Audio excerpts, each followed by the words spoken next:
Quando o espírito está ferido, só o amor de Deus pode curar e sustentar você. Entenda Provérbios 18. O silêncio que pesa. O quarto está escuro. A luz do celular pisca, mas você não tem mais força para responder. Não é preguiça do corpo, é o espírito que cansou. O ar parece mais grosso, as paredes mais próximas, e o barulho que mais dói não vem de fora, vem de dentro. Corta o som. Fica só a pergunta: quando a dor não aparece no exame, onde se cura? Provérbios 18 não romantiza o abismo. O espírito do homem o sustenta na enfermidade, mas ao espírito abatido, quem o levantará? A Bíblia não finge que está tudo bem. Ela aponta um caminho quando tudo parece desabar por dentro. Hoje vamos traçar esse mapa, não de frases feitas, mas de passos simples que qualquer coração exausto consegue dar. Imagine por um instante um lugar alto em meio à cidade. Uma torre sólida, porta aberta, nome gravado na pedra. O nome do Senhor é Torre Forte, para ela corre o justo e está seguro. Essa imagem não é poesia distante, é um convite prático. Há um refúgio para quem perdeu o fôlego emocional. E antes que a mente estoure em respostas, Provérbios 18 nos dá o primeiro ajuste. Responder antes de ouvir é estultícia e vergonha. Então, por um minuto, desça da urgência de explicar sua dor e permita-se ouvi-la com Deus. O silêncio aqui não é abandono, é socorro. Porque é nesse espaço, sem notificações, sem plateia, sem performance, que você vai distinguir o que é fadiga, o que é ferida e o que é pecado. 3 vozes diferentes que pedem remédios diferentes. Talvez você tenha se isolado. É normal quando se está ferido, mas perigoso. O solitário busca o seu próprio desejo e insurge-se contra a verdadeira sabedoria. O isolamento promete proteção e entrega deserto. E a língua, nesta hora, vira bisturi ou veneno. Vida e morte estão no poder da língua.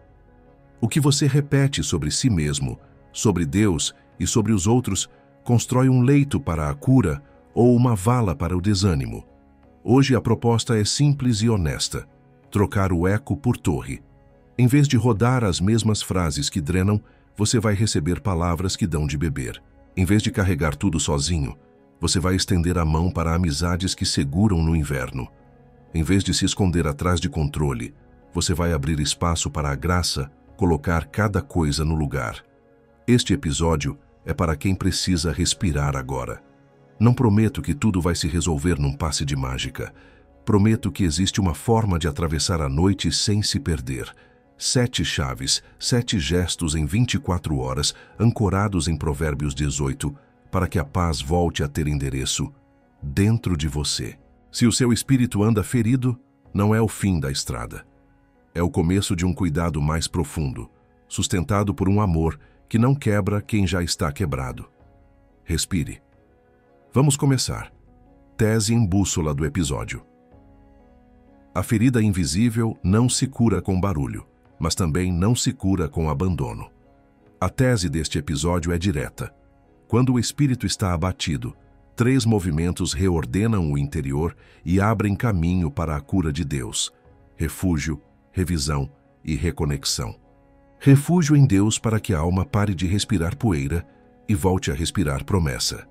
Revisão das palavras, porque aquilo que repetimos cria atalhos no coração e pode tanto aprofundar o buraco quanto construir uma saída.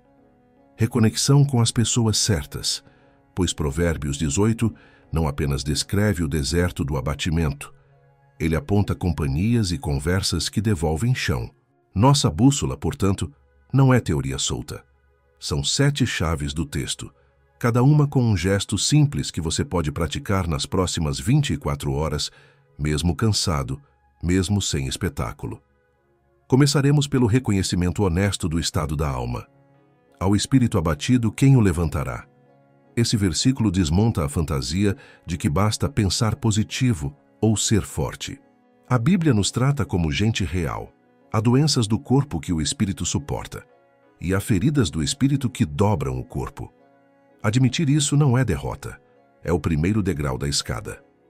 A partir desse realismo, a bússola aponta para a torre. O nome do Senhor é Torre Forte. Não é fuga mitológica, é lugar. Entrar nessa torre significa fazer do nome de Deus, seu caráter fiel, sua presença, sua palavra, o ambiente no qual seus pensamentos serão reorganizados. É parar por minutos contados, fechar a porta, respirar e entregar conscientemente aquilo que você não consegue carregar, pedindo direção para o próximo passo e não para a vida inteira. O abatido não precisa de certezas gigantes, precisa de passos pequenos na direção certa. O segundo ponteiro da bússola é a língua. Vida e morte estão no poder da língua. Palavras não são mágicas, mas são trilhos. Quando o coração está ferido, é comum repetir frases que parecem verdadeiras e só drenam. Eu sempre estrago tudo. Ninguém se importa. Deus me esqueceu. Não tem saída. Essas sentenças esculpem valetas por onde o pensamento escorre sempre para o mesmo pântano. A revisão não é transformar tudo em slogan otimista, é substituir mentira conveniente por verdade suportável. Eu errei aqui, mas não sou o erro.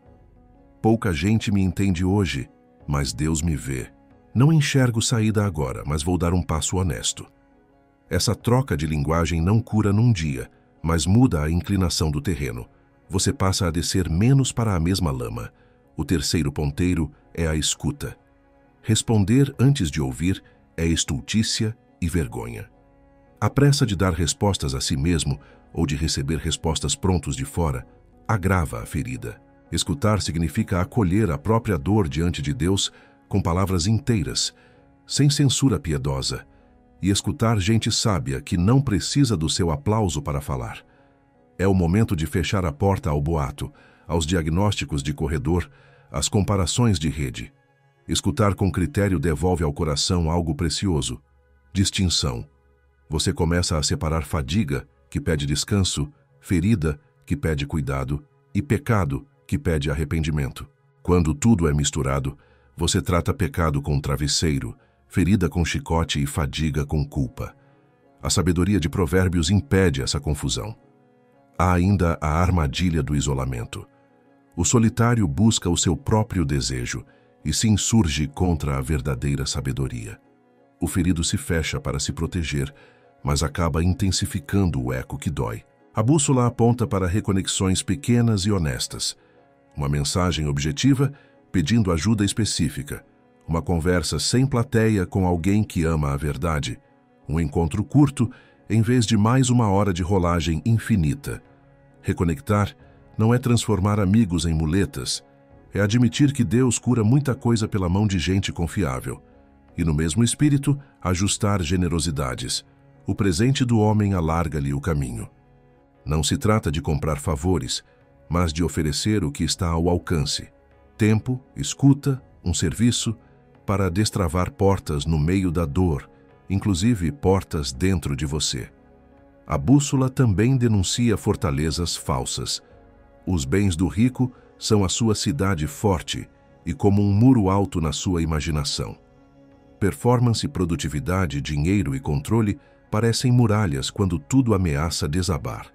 Mas são muros pintados, dão sensação de estabilidade e não sustentam o peso. O roteiro de hoje convida a deslocar a confiança.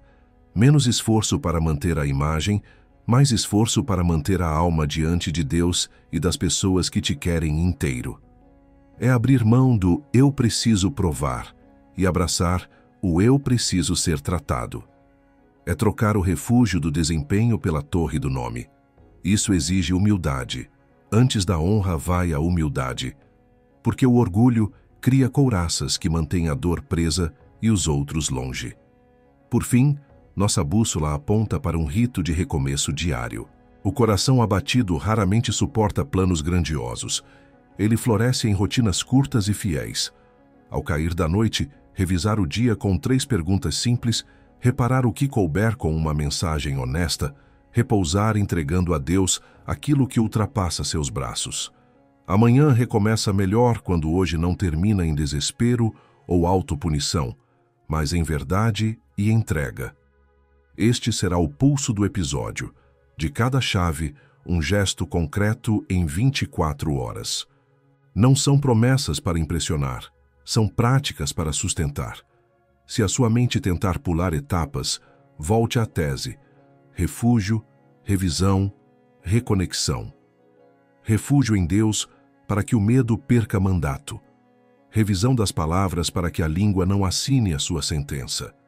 Reconexão com as pessoas certas para que a esperança tenha testemunhas. Com essa bússola, Provérbios 18 deixa de ser frase bonita e vira caminho. E caminho é exatamente o que um coração ferido consegue percorrer. Um passo agora, outro depois, até que a paz volte pouco a pouco a ter endereço. A fratura que não sai no raio-x. Na enfermidade, o espírito do homem o sustenta, mas ao espírito abatido, quem o levantará? Provérbios 18, 14. É como um médico honesto diante do prontuário. Reconhece que existem dores que nenhum exame revela e que, sem um coração sustentado por dentro, até o corpo forte desaba. O texto não despreza a medicina, tampouco a força de vontade. Ele ilumina o ponto cego onde muitos de nós tropeçamos. Tentamos consertar a alma com ferramentas do corpo e cobramos do braço aquilo que só a graça pode erguer. Quando o espírito está ferido, produtividade vira disfarce. Distração vira analgésico fraco e conselhos prontos soam como ruído. A cura começa quando paramos de explicar a dor e passamos a escutá-la com Deus. Escutar a dor não é mimá-la, é nomeá-la. Há 3 vozes que se confundem no abatimento: fadiga, ferida e pecado. Fadiga é a exaustão acumulada que distorce percepções, deixa tudo mais pesado, rouba a paciência e o brilho do olhar. Com fadiga, o mundo fica em preto e branco, e o coração interpreta atraso como rejeição, correção como ataque, silêncio como abandono. Ferida é o golpe que sangrou por dentro. Uma traição, uma perda, um desprezo repetido, um acidente de palavras que acertou você em cheio. Fere a confiança, instala hipervigilância, torna a alma alérgica a qualquer lembrança parecida. Pecado é a transgressão que a consciência acusa, uma mentira sustentada, um egoísmo que feriu, um vício alimentado, um limite cruzado. Quando misturadas, tratamos a fadiga com culpa, a ferida com dureza e o pecado com descanso. E nada melhora. O versículo nos chama ao discernimento. Identifique o que é cada coisa, para que cada coisa receba seu remédio. Como se faz isso na prática? Começa com um exame de 3 perguntas, feito na presença de Deus com papel e caneta, por 10 minutos honestos. O que me pesa hoje que o sono pode aliviar? O que me sangra hoje que a conversa e o tempo podem tratar? O que me acusa hoje que a confissão e o reparo precisam resolver? Se a resposta aponta para a fadiga, a prescrição inclui repouso real, pequenos sábados, simplificação de agenda e uma reeducação do corpo, água, comida de verdade, luz do dia, movimento. Se aponta para a ferida, a prescrição inclui lamentação sem vergonha diante de Deus, conversas seguras com gente fiel, limites que protegem do que reabre o corte e, no tempo certo, a difícil tarefa de perdoar. Se aponta para pecado, a prescrição é a mais direta e a mais libertadora. Confessione cedo, repare o dano possível, aceite a correção e recomece com humildade. Em todos os casos, o nome do Senhor como torre forte fornece o ambiente. É na presença de Deus que o exame deixa de ser acusação e vira cuidado. Há sinais de fratura do espírito que costumamos ignorar.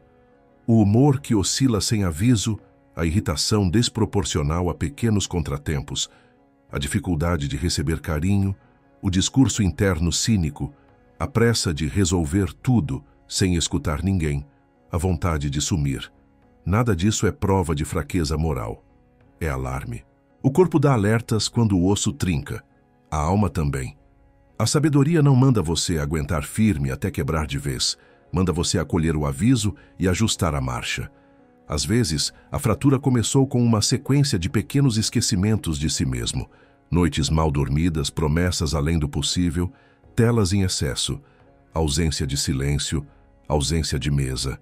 A cura, então, não virá de um grande gesto, mas de uma cadeia de pequenos retornos. Dormir no horário, dizer não ao que exige versões, dizer sim ao que devolve presença, desligar o ruído para escutar o que dói sem plateia. Quando a fratura é ferida, há um tipo de dor que resiste a slogans e só cede ao estar junto. Há amigos mais chegados que um irmão, fechará a lacuna em outro capítulo, mas já aqui vale o aviso. Não se trate sozinho. Isolar-se parece seguro, mas transforma a dor em eco sem saída. Abra uma janela mínima, uma mensagem objetiva pedindo oração. Um encontro curto com alguém que fala a verdade com amor. Um pedido específico de ajuda. Podes me ouvir por 15 minutos sem tentar consertar. E se as palavras travam, lamente com a escritura emprestada. Salmos de dor e confiança ensinam a alma a chorar sem se perder. Lamento não é fé fraca, é fé que respira enquanto espera. Quando a fratura é culpa, o orgulho tenta negociar anestesia. Não foi tão grave. Todo mundo faz. Eu compenso depois. Negociação não cura, espalha a infecção. O caminho de Provérbios é claro. Confissão humilde, reparo concreto, mudança verificável. Nomeie o erro sem rodapé. Diga à pessoa certa, não à plateia. Proponha o conserto que está ao seu alcance, com prazo. A vergonha gritará, mas há um milagre reservado aos que se quebrantam. Alívio. O espírito, antes esmagado pelo peso de se sustentar, encontra o braço de Deus que o levanta. É a diferença entre carregar a culpa e deixá-la aos pés do Senhor. A dor não some num dia, mas perde o direito de te definir. Talvez a sua fratura seja uma mistura das três. É comum. Por isso, aceite o ritmo da reconstrução. Um passo por vez, um osso por vez, um hábito por vez. Não compare o seu tempo com o de ninguém. O que para outro levou uma semana, para você pode levar um mês. E tudo bem. O critério não é rapidez, é fidelidade. E fidelidade aqui significa manter os pequenos acordos que sustentam a alma enquanto o corpo e o mundo ainda cobram. Buscar a torre do nome todos os dias, ajustar a língua para não decretar morte sobre si, pedir ajuda antes do desespero, deixar Deus refazer a estrutura sem vergonha de precisar dele. Para as próximas 24 horas, pratique o microprotocolo do versículo. Primeiro, assuma diante de Deus que o seu espírito precisa ser sustentado e que você não é a própria torre. Em voz baixa diga: Senhor, o meu espírito está ferido. Levanta-me. Segundo, faça o exame das 3 perguntas e escolha um remédio correspondente. Dormir mais cedo, marcar a conversa, confessar o erro. Terceiro, vigie a língua. Sempre que a sentença sempre, nunca, ninguém, nada aparecer, pare, respire e substitua por uma frase verdadeira e suportável. Quarto, entregue a Deus o que você não pode controlar hoje e peça apenas o próximo passo. É pequeno, mas é assim que fraturas começam a colar, com verdade, humildade e constância. Provérbios 18:14. Não te humilha por estar quebrado, te honra por procurar quem pode levantar o que você não consegue. A medicina do céu não despreza a da terra, mas vai mais fundo. Visita o lugar que nenhum aparelho alcança e sustenta você por dentro até que o corpo, as relações e a rotina reencontrem ordem. Ao admitir a fratura invisível, você não se define pela dor. Você a coloca sob o cuidado certo. E é nesse cuidado repetido que o coração volta a suportar o corpo, a casa volta a respirar e a esperança reaprende o caminho de casa. Torre forte, o nome como lugar seguro. A imagem é simples e necessária. Uma torre no meio do tumulto, alta o suficiente para ver além do pânico, sólida o bastante para não balançar com as notícias do dia. Não é um esconderijo de fuga, é um posto de comando da esperança. Entrar nessa torre é aprender a transformar o nome de Deus em endereço, não apenas em ideia. O nome carrega caráter, fidelidade, justiça, misericórdia, cuidado de pai, realeza de rei, presença que não abandona. Quando você corre para esse nome, não está repetindo uma palavra mágica, está atravessando a porta de um lugar onde a realidade volta a ter ordem, porque aquele que governa o universo volta a governar seu coração. Como se entra nessa torre na prática? Começa com um gesto físico, porque o corpo também precisa aprender o caminho. Feche a porta, sente-se, respire. Diga em voz baixa quem você crê que Deus é. Tu és meu pai quando me sinto órfão, meu pastor quando não sei para onde ir, meu médico quando a alma sangra, meu rei quando tudo me parece fora de controle. Nomear Deus assim não é informá-lo, é educar a alma a olhar para cima. Em seguida, deponha as armas. Tire do colo os fardos que você tentou carregar sozinho. Fale com simplicidade. Isto eu não consigo resolver. Isto eu preciso que tu plantes no tempo. Isto eu preciso que tu corte do meu coração. Não faça listas para impressionar. Entregue o suficiente para hoje. Permanecer na torre é o segundo passo. Permanece quem aprende a ouvir. Depois de falar, não corra de volta para a urgência. Abra a escritura e leia devagar, como quem bebe água, não como quem busca a frase de efeito. O coração ferido precisa de textos que sustentem, não que acelerem. Promessas de presença, salmos que transformam lamento em confiança, histórias onde Deus conduziu gente real por desertos reais. Leia em voz baixa e quando uma linha te encontrar, pare ali. Repita-a até que a mente, acostumada a rodar, aceite ficar. Se vier choro, deixe vir. A torre acolhe lágrimas. Se vier silêncio, não tema. A torre não te abandonou. É nesse permanecer que a nuvem grossa começa a afinar. Sair fortalecido da torre significa voltar ao chão com um passo viável, não com um plano grandioso. Pergunte: qual é o próximo ato de fidelidade que cabe hoje? Pode ser enviar a mensagem honesta que adia reparo, pode ser marcar uma consulta, pode ser comer com calma, pode ser dizer não a uma tarefa que roubaria seu fôlego, pode ser pedir perdão sem rodapé. A torre não serve para te desligar do mundo. Serve para te recolocar nele com outro eixo. Você saiu de lá lembrando que não precisa governar o incontrolável para ser responsável pelo que é sua parte. É essa troca de peso que alivia os ombros e desarma a ansiedade. A mente vai resistir. E se eu entrar na torre e nada acontecer? Acontece algo sempre que você escolhe a verdade contra a pressa. Acontece a reeducação do desejo, a retomada da perspectiva, a interrupção do ciclo do pânico.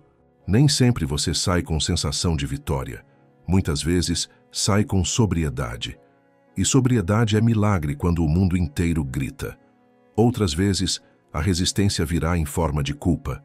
Eu não mereço esse refúgio. É verdade que não merecemos. É mais verdade ainda que Deus nos oferece porque Ele é bom. A torre não é prêmio por bom comportamento, é socorro para quem admite que sozinho não sustenta o próprio espírito. Também haverá dias em que o barulho externo tentará invadir a torre. Notificações, comparações, urgências alheias. Proteja o espaço com o mesmo zelo com que se protege um doente em recuperação. Avise aos seus que você voltará melhor se for respeitado esse pequeno retiro. Se for impossível isolar-se, crie uma torre portátil. 5 minutos no banheiro, uma oração no ônibus, um versículo memorizado repetido enquanto se lava a louça. O rei que habita a torre não cabe apenas em catedrais. Ele visita cozinhas, corredores de hospital, estacionamentos, canteiros de obra. O que te leva até ele não é a perfeição do ambiente, é a humildade do coração que corre.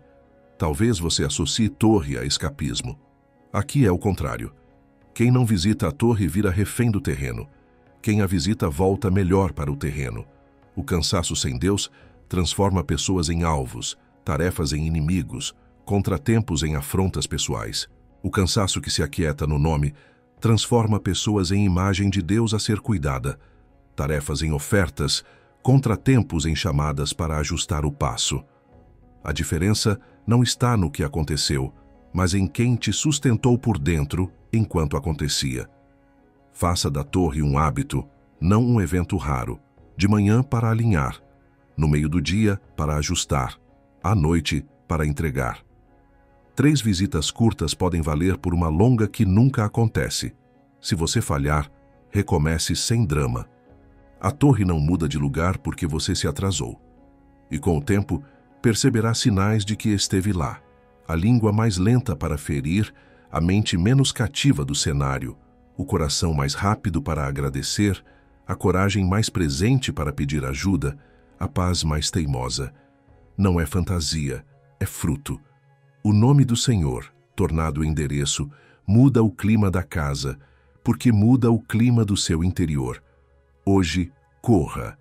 Entre com o que tem: confusão, vergonha, medo, raiva, cansaço, falta de fé.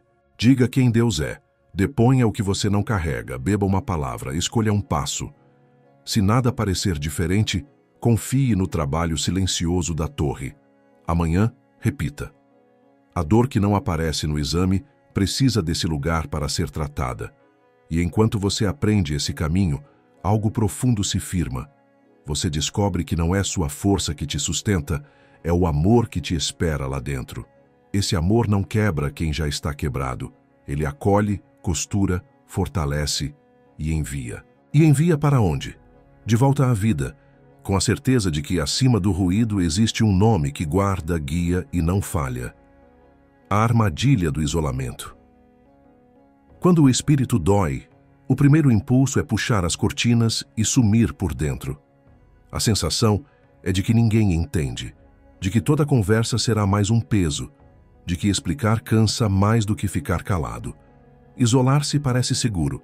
Você controla o volume, a luz, as entradas. Só que a alma sozinha começa a falar consigo mesma até acreditar em tudo o que sente. E o que a dor repete vira regra. O isolamento promete proteção e entrega deserto. A sabedoria denuncia esse caminho. Quem se fecha passa a buscar apenas o próprio desejo e se insurge contra qualquer correção. A ferida então vira lente. Toda aproximação parece invasão. Todo conselho parece julgamento. Todo convite parece cobrança. O coração se blinda, e nesse esforço para não ser ferido de novo, se priva do cuidado que poderia curá-lo.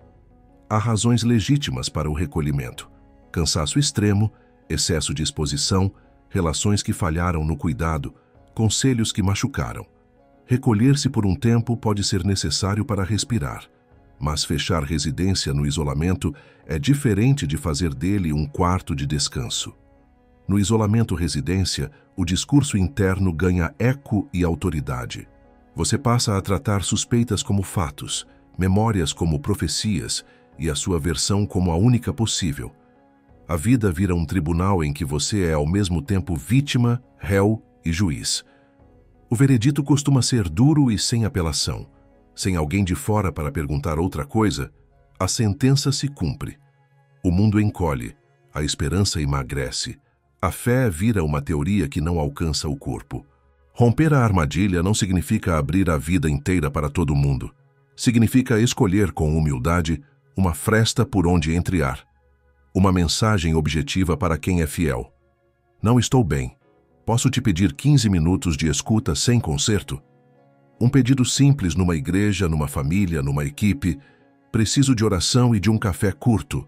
Topo falar do essencial, sem plateia.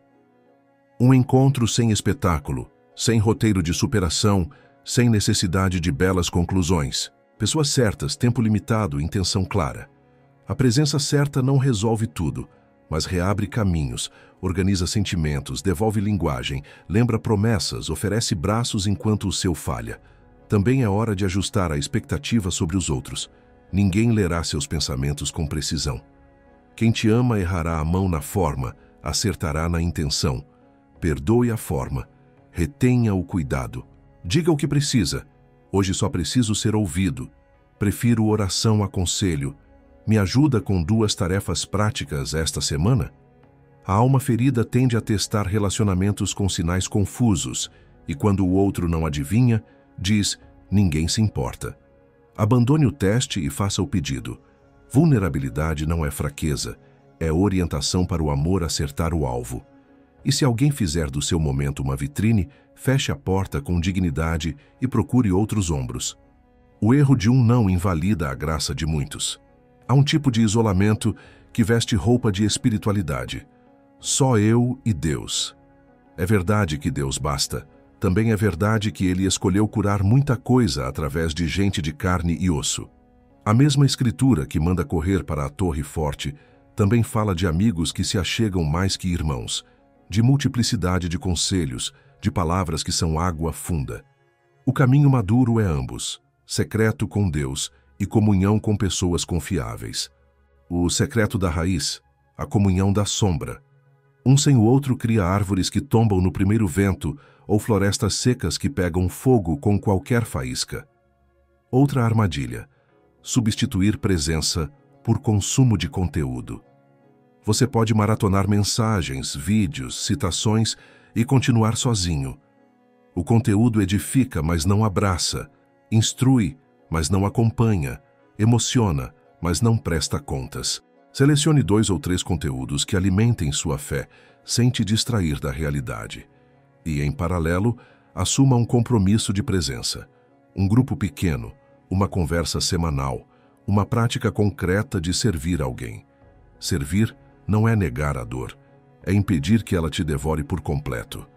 Um gesto simples, cozinhar para um vizinho idoso, buscar um amigo no trabalho, organizar um canto da casa de alguém, realinha o eixo. Você volta a ser canal, não apenas recipiente. Isolar-se também deforma a percepção do tempo. Um dia ruim vira sempre. Uma ausência hoje vira nunca, uma falha de um vira todos. Palavras absolutas são o idioma do deserto.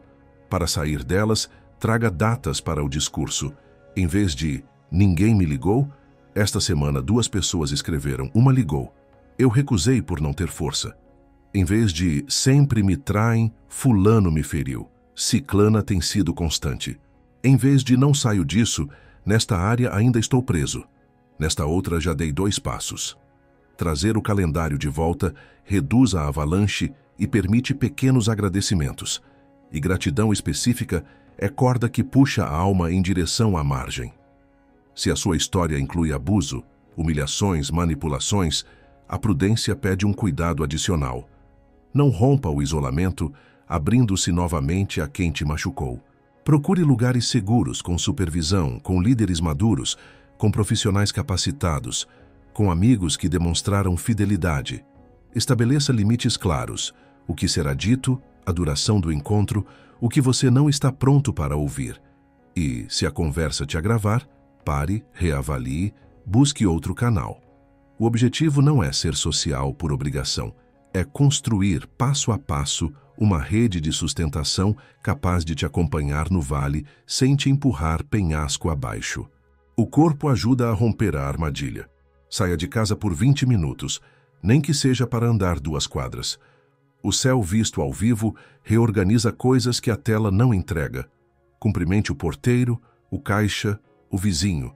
Pequenos vínculos lembram que você existe em um mundo habitado.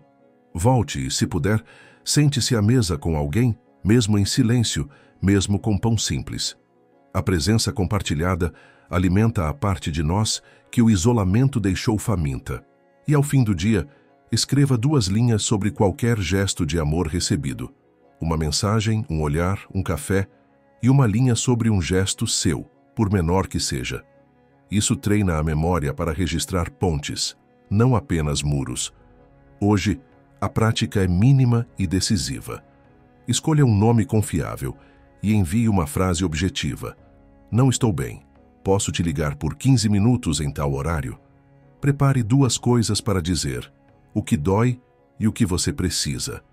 Se a pessoa não puder, não conclua que ninguém liga, busque o segundo nome. Se a conversa acontecer, resista à tentação de transformar em show. Seja verdadeiro, curto e claro. Termine combinando um passo simples até amanhã. E quando desligar, entre na torre por 5 minutos e agradeça. Por ter pedido ajuda, por alguém ter respondido, por Deus estar cuidando de abrir saídas. Amanhã repita. O isolamento perde força quando você cria trilhas de retorno. E, caminhando por essas trilhas, você descobrirá que a cura tem som de vozes humanas misturadas à voz de Deus. E que o amor que sustenta usa braços, bocas e passos para te lembrar que você não está só. profundidade de águas, palavras que dão de beber. Há palavras que escorrem como poça rasa, molham o pé, sujam, evaporam rápido. Há palavras que brotam como poço, frescas, fundas, capazes de atravessar seca e manter a vida. Quando o espírito está ferido, a diferença entre poça e poço torna-se vital. Poças são frases que aliviariam por 5 minutos, desabafos que inflamam, juramentos de força que não se sustentam, clichês que prometem atalhos. Poços são palavras que tratam a raiz, falas que alinham a alma com a verdade, orações que trazem Deus para perto, confissões que cortam infecção de orgulho, decretos de realidade que devolvem chão. O coração sedento aprende então a escolher a fonte. E fonte se escolhe treinando a boca e a mente a falarem do jeito que a vida precisa ouvir. Começa com o modo como você fala com Deus. O espírito abatido precisa de oração respirável, não de discurso. É oração que cabe na dor, curta, sincera, específica. Em vez de tentar sentir algo, você nomeia o que é verdade e pede o que é possível. Estou cansado e confuso, sê meu descanso e minha direção neste dia. Meu peito aperta ao lembrar daquela conversa. Guarda minha boca agora e guia minha fala mais tarde. Eu não enxergo saída. Dá-me apenas o próximo passo. A profundidade das águas não está no vocabulário, mas na honestidade que abre passagem.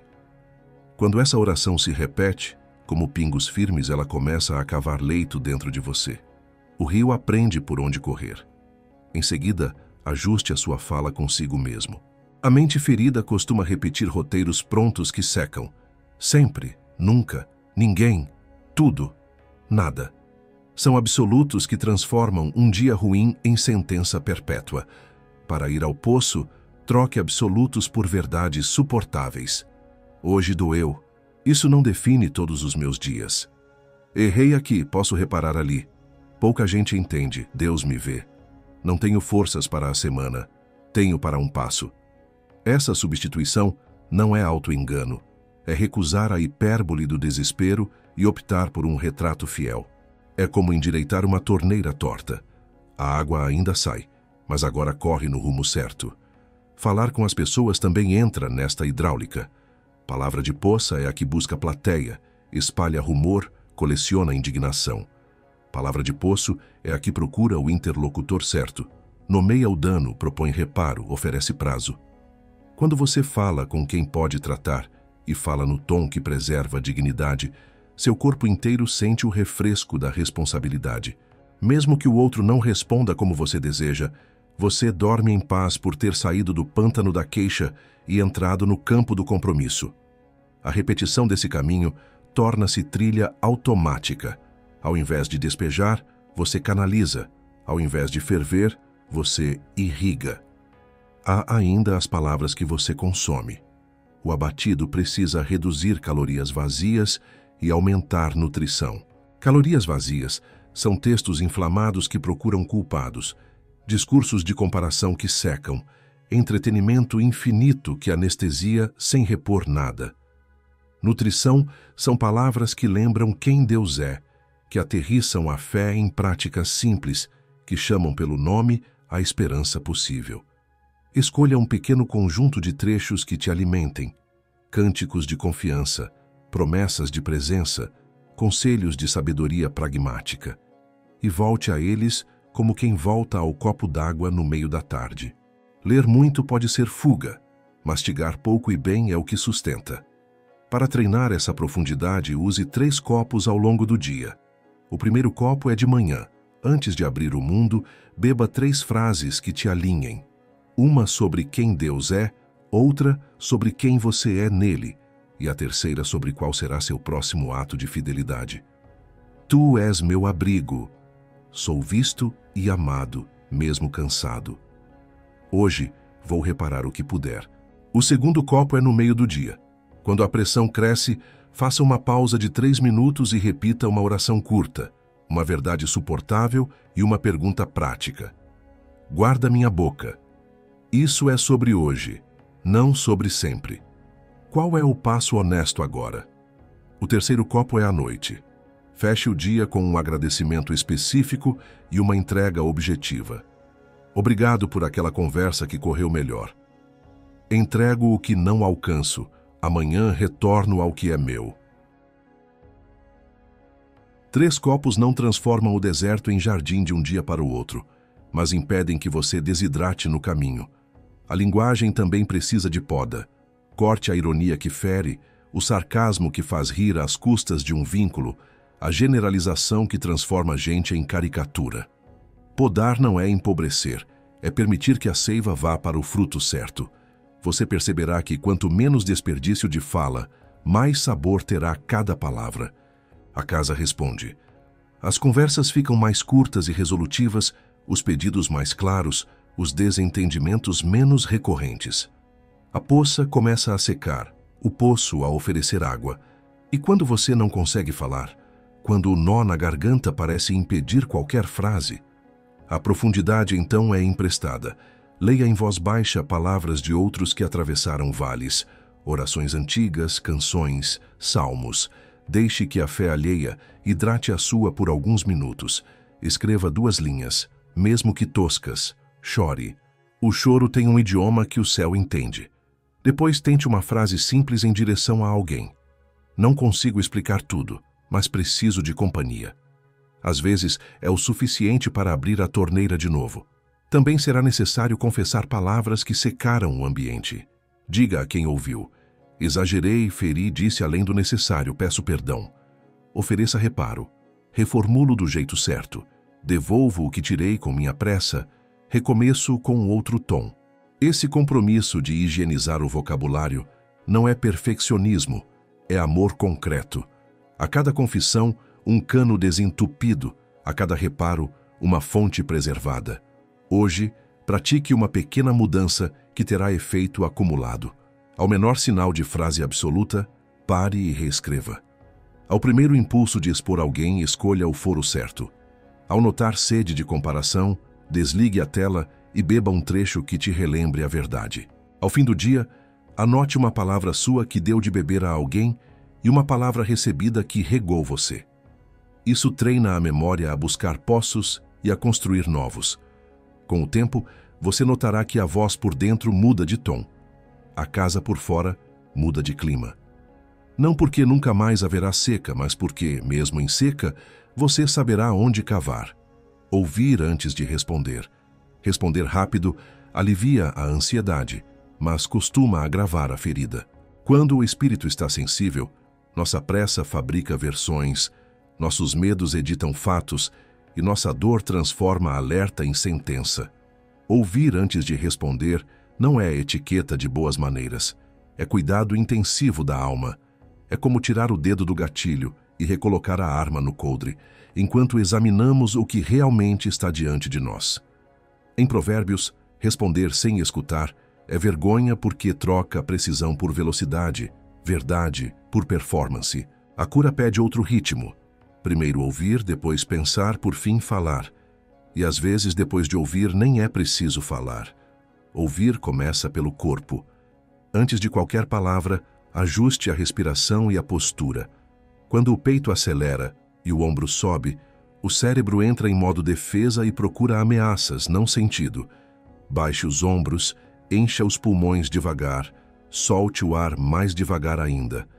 Esse gesto simples desliga as sirenes internas e prepara o ouvido para captar nuances. Quem escuta de pulmão vazio, escuta para rebater. Quem escuta de pulmão cheio, escuta para entender. Em seguida, dê a outra pessoa um sinal claro de presença. Olhos que não fogem, rosto voltado, silêncio que não é desdém. A linguagem do corpo diz: estou aqui antes da boca dizer pode falar. Ouvir pede perguntas que organizam a dor do outro e a sua. Quando isso aconteceu? O que você quis dizer exatamente? Qual foi o ponto mais difícil para você? O que você precisa de mim agora? Escuta, ideia, ajuda prática. Essas perguntas não são interrogatório, são trilhos para que a conversa não descambe para rótulos e adivinhações. Muitas contendas nascem porque tentamos traduzir sozinhos o que não entendemos. A pergunta humilde evita que você lute com um fantasma que inventou. E quando a resposta chegar, devolva em resumo. Entendi que X te feriu por causa de Y e que você precisa dizer, é isso mesmo? O resumo não é formalidade, é espelho que permite correções antes que a réplica estrague o dia. Ouvir também exige pausar o narrador interno. Enquanto alguém fala, sua mente já costura defesas, recolhe provas, prepara a frase de efeito. Silencie esse narrador por um momento. Diga por dentro, depois eu me explico, agora eu entendo. Você descobrirá como a metade do que ia responder perderá sentido quando o quadro inteiro aparecer. Em discussões de casa e trabalho, essa pausa evita que você assine palavras que custariam retratação. E se o outro estiver exaltado, o seu ouvido sereno funciona como régua de tom. A voz dele começa alta e, ao perceber que está sendo de fato ouvido, naturalmente desce. O ouvido educa a boca alheia. Há escutas que doem porque trazem espelho. Alguém nomeia um padrão seu que você preferia manter invisível. O impulso é negar, relativizar, atacar. Ouvir antes de responder pede coragem de acolher a parte verdadeira, mesmo que pequena. Dói ouvir, mas reconheço que fiz X. Quero consertar. Assentir com a verdade não te diminui, te fortalece. O espírito abatido precisa de alívio, e o alívio mais rápido, às vezes, é admitir logo o que é fato, para que a conversa possa migrar do tribunal para a oficina. Onde há reconhecimento sincero, a temperatura baixa e o caminho do reparo aparece. Mas e quando a conversa é injusta? Ouvir não é se render à calúnia, é coletar dados suficientes para responder com sobriedade, não com fúria. Se perceber exagero ou manipulação, mantenha a régua. Quero tratar o que é real. Me aponte fatos, tempos e impactos para que eu possa responder com honestidade. Se a pessoa não consegue ou não quer trazer realidade, encerre com respeito e proponha novo encontro com testemunha madura. Ouvir é nobre, aceitar abuso não é. O ouvido sábio tem portas e tem fechadura. Ouvir a si mesmo também é parte do processo.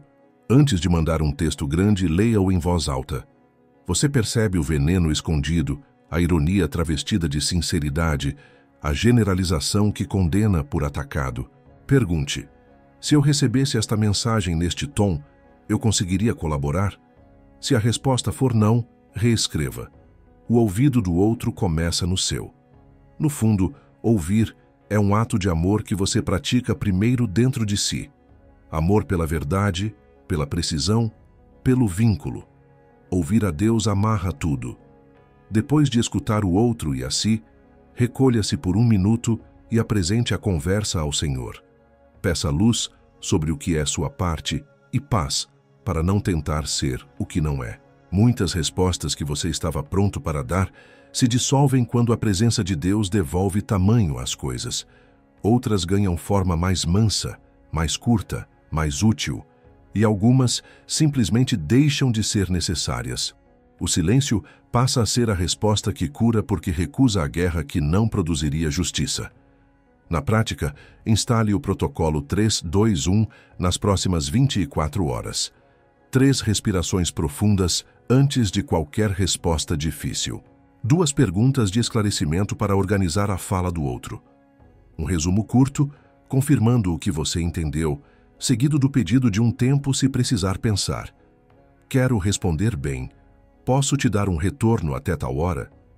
Esse pequeno ritual poupa horas de desgaste, desativa bombas verbais e cria reputação de sabedoria sem espetáculo. As pessoas passam a procurar você para conversar, não para brigar, porque sabem que serão ouvidas com verdade e respeito. Talvez você se sinta atrasado nisso tudo. Talvez já tenha respondido rápido demais por anos. Recomeço não pede currículo, pede decisão hoje. Ainda hoje, escolha uma conversa para praticar essa escuta. Se for com alguém de casa, comece já reduzindo o volume e abrindo espaço. Se for com alguém do trabalho, traga dados para a mesa antes de trazer adjetivos.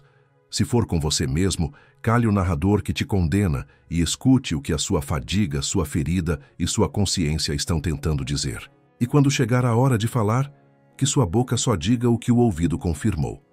É assim que a paz volta a ter voz entre nós. Vida e morte na língua. É assustador e libertador admitir. A boca assina sentenças. Não porque palavras criem realidade por magia, mas porque constroem caminhos dentro de nós e entre nós. O que repetimos se torna trilho. O trilho conduz nossos pensamentos, regula nossas emoções, influencia nossas escolhas e, no fim, decide para onde a casa caminha. Quando o espírito está ferido, a língua tenta anestesiar a dor com frases automáticas. Parecem inocentes, mas são venenos em gotas. Eu não presto, sempre dá errado, ninguém liga, não vai mudar. É assim mesmo. Cada repetição aprofunda o sulco. Em pouco tempo, até notícias boas escorrem para o mesmo pântano. Trocar de trilho é trabalho de oficina. Desmontar a linguagem que drena, instalar a linguagem que sustenta, praticar até virar reflexo. Comece pelo diagnóstico da sua fala cotidiana. Observe o que sai quando você está cansado, contrariado, atrasado. A boca aperta o coração. Se ele está cheio de amargura, a pressão expulsa a amargura. Se está cheio de medo, sai controle travestido de previsão sombria. Não se condene por notar isso. Agradeça a honestidade do espelho. Depois escolha uma regra simples para as próximas 24 horas. Nenhuma frase absoluta, nenhuma sentença sobre o seu valor, nenhuma profecia sobre a intenção do outro. Em vez de sempre e nunca, datas e fatos. Em vez de eu sou um problema, eu errei aqui e vou reparar ali. Em vez de eles não se importam, fulano não retornou hoje.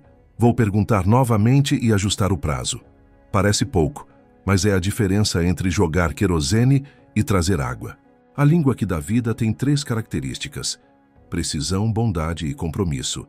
Precisão segura a mão do exagero, nomeia apenas o que viu, não inventa intenção, não decreta futuro. Bondade não é açúcar, é a forma que preserva a dignidade enquanto diz o necessário. Compromisso transforma a fala em ponte. Se eu prometo, cumpro. Se eu firo, reparo. Se eu não sei, digo que não sei e volto com resposta. Quando essas 3 se encontram, até frases duras viram remédio e até verdades difíceis encontram caminho de volta para a paz. No ambiente doméstico, isso muda o clima no primeiro dia. Troque a engrenagem do sarcasmo pela engrenagem da clareza. Em vez de claro, você nunca atrasa. Quando você atrasou hoje, eu reorganizei X e fiquei sobrecarregado. Podemos combinar avisos com meia hora de antecedência? Em vez de ninguém me ajuda nessa casa, eu preciso de ajuda com estas 2 tarefas até tal hora. Quem pode assumir uma? Em vez de você estragou a noite, aquela fala me feriu. Vamos pausar e retomar às 8 para não piorar? Dói menos porque trata o essencial sem humilhação. E funciona porque dá ao outro algo que pode ser feito agora, e não uma identidade para carregar para sempre.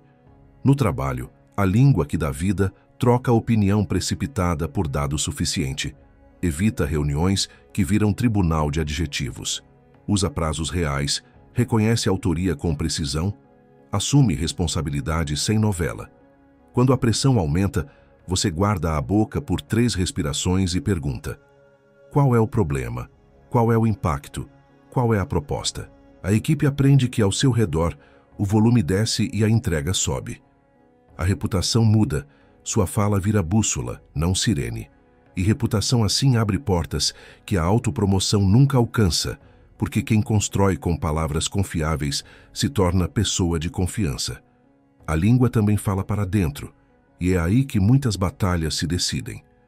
Palavras internas moldam postura, sono, fome, coragem. Se você acorda e se chama de fracasso, o corpo obedece. Se chama de amado e responsável, o corpo também obedece. Não é ilusão, é direção. Por isso, crie um pequeno vocabulário de verdade repetível.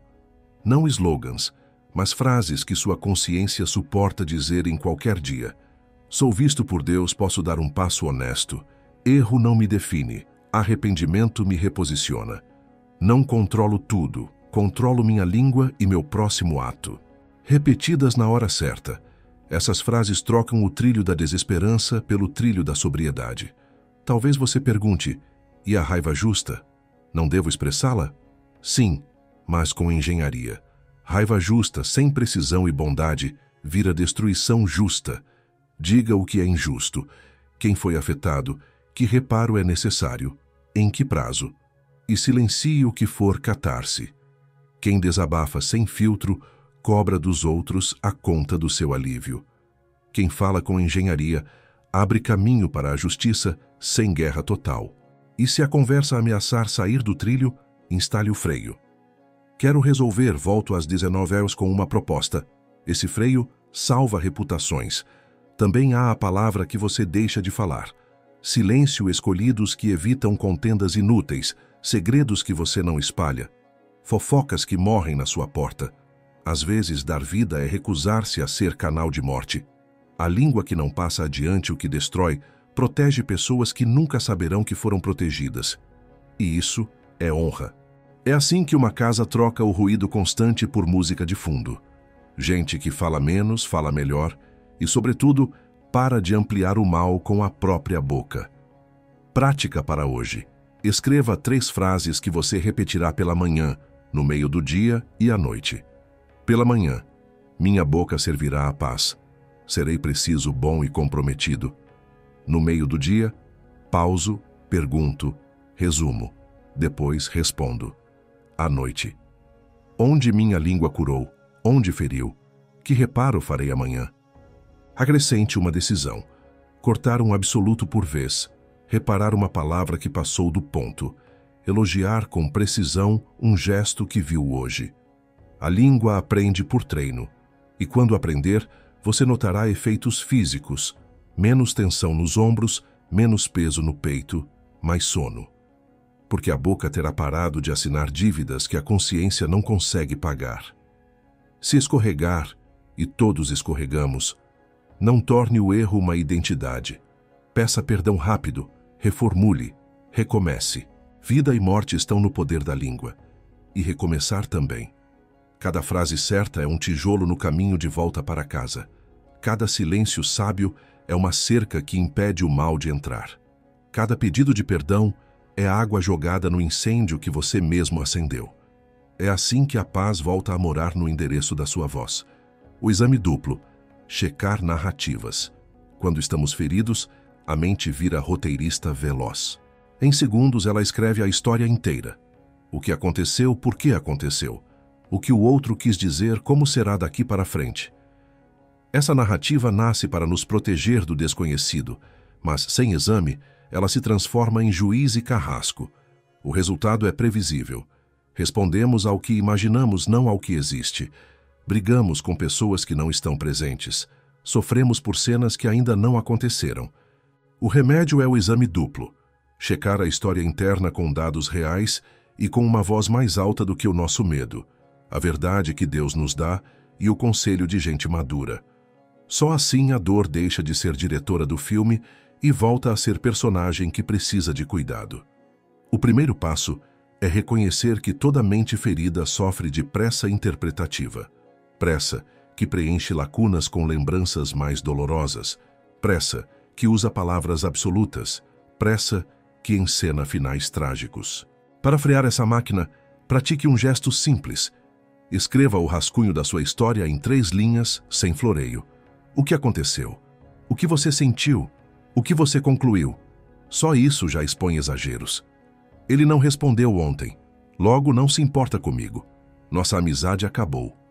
Ao ver no papel, fica mais fácil perguntar: quais fatos sustentam essa conclusão? E quais fatos a contradizem? Esse movimento do papel para o real desarma boa parte do roteiro. O segundo passo é montar o exame A-B. História A, a versão que sua dor contou. História B, uma hipótese alternativa igualmente plausível que não te fere. Não respondeu porque estava soterrado. Vai retornar quando puder. Falou duro não por desprezo, mas por cansaço. Podemos alinhar.